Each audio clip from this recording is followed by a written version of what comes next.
Arrogance is where you start drawing that comparison, where you start equating confidence as arrogance. As soon as you believe that true confidence is the same as being arrogant, you have some tweaking to do in your perception. Because confidence is nothing more but the expression, the manifest expression of the actual natural alignment of self with self. And self is beyond confidence or non-confidence. So we could call it, from our paradigm, our context, we could call it infinite, endless confidence.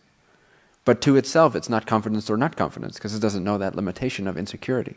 Imagine a world without insecurity. Imagine a reality with no insecurity. None whatsoever. No doubts, no hesitations. Absolutely doubtless being. Imagine. There's no notion of arrogance there. Expressing yourself just like this. Oh, wah, look at me, I'm great. There's no arrogance in anything. You can do and say and be whatever you want to do, but there's an empty love at the heart of every expression. There's a natural knowingness at the heart of every movement. There is not that comparison. To believe that you are unworthy is the pinnacle of arrogance. It's the pinnacle of ignorance, the pinnacle of being blind, of being ungraceful and ungrateful and unappreciative of the gift of existence. It's to remain shy by choice. It's to remain insecure by choice. It's all right if you're naturally conditioned to be a little insecure and a little bit shaky when you're public speaking or anything like that. It's absolutely fine. But when you have that arrogance of believing that you should keep yourself small, that is the type of shyness that I'm talking about when I say that's the pinnacle of arrogance in a way. So be yourself. And when you're yourself, there's no question of arrogance or no arrogance. There's no question of equality or inequality. There's no question of I'm better than or less than. All that is within the realm of arrogance. That doesn't exist for me, and it doesn't have to exist for you. And when it doesn't exist, yes, you can appear as arrogant when looked upon from the paradigm of the arrogant person.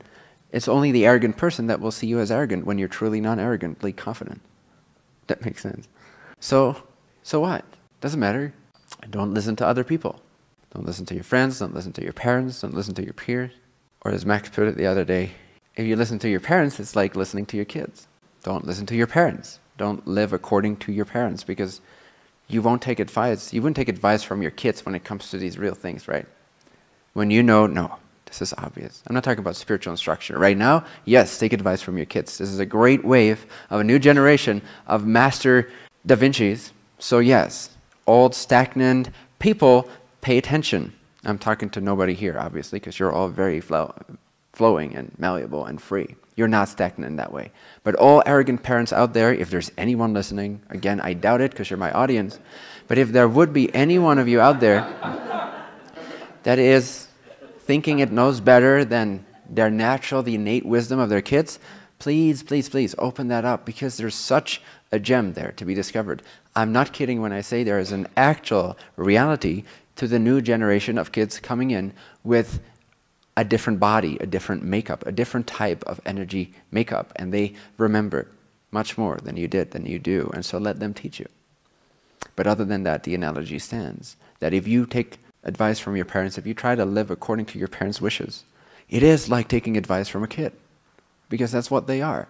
They are the previous generation, with absolute grace and gratitude for them and all the sacrifice and all the hard labor and all the love they put into all of their existence. Nevertheless, to really be of service to them and their work, to really be grateful for their work, you have to stand on your own two legs, whether they realize that or not. Even when they say, I'm going to disown you if you go your own way. That is still what they actually want you to do. That's actually the way to still pay your respects to the generation before you. Because if you just keep looking back to the previous generation, then how are you actually progressing what they started?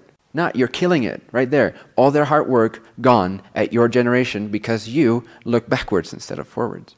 They may not know that. They may not remember that that's what they did and why they did it. But our previous generation literally, energetically paved the way for this new generation to take over, to guide, to lead, to be leaders.